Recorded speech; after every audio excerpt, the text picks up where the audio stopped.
Umaga sa inyo lahat mga giliw kong taga-subaybay. Shout out to all of you guys. Nandito tayo sa paliguanan namin guys noon pa. Ngayon malaki na improvement guys kasi mayroon ng mga dike, pinaka-dike guys. Dati kasi open lang po yan guys. Ngayon simula ng magbuhawi guys, yung tinatawag na magbuhay guys.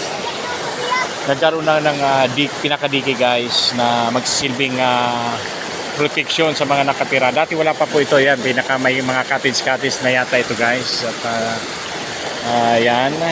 Pagkabilaan po may mga cottage tinatawag na dike yan guys.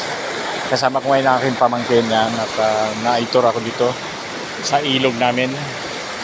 Sa ilog ng Bohol. Yan guys. Shout out to all Boholinos yan guys. Mula ang tubig na ito doon sa kabundukan guys. Doon kung masisilayan nyo guys doon sa pinakadulo ng bundok na yan guys at pumarito papuntang dagat guys. Ito mula sa bundok yan. Dati-rati nung kami ay nag-aaral pa dito kami madalas na naliligo guys bago kami pumapasok sa eskwelahan guys yan.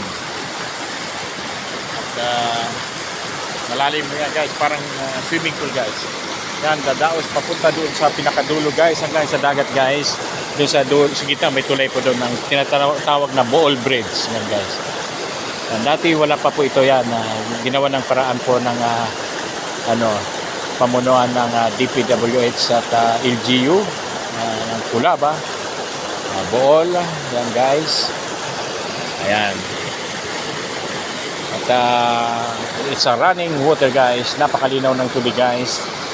Minsan wala kaming ulam, may mga ano dito guys, maraming nakukuha dito guys, mga kasili kumbaga sa Bisaya ba, at saka urang yan. May mga gumagawa kami ng pana guys noon guys yan.